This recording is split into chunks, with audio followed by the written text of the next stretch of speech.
ตุអ្វីពេលនេះលែងជាបងហើយ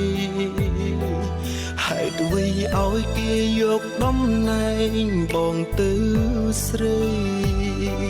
បងសែនខ្លាចជីវិតខ្លួនឯងដូចសពថ្ងៃជីវិតដែលដឹងថាអូនមានថ្មីហើយ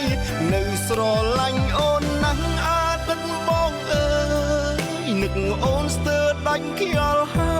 យគ្មានថ្ងៃឡើយឈប់នឹកនាដល់ស្រីបងតែងតាមដាន profile ប្រលឹងចង់ដឹងថាអូនផុសអ្វីទឹកភ្នែកស្រង់រាល់ថ្ងៃឃើញស្រី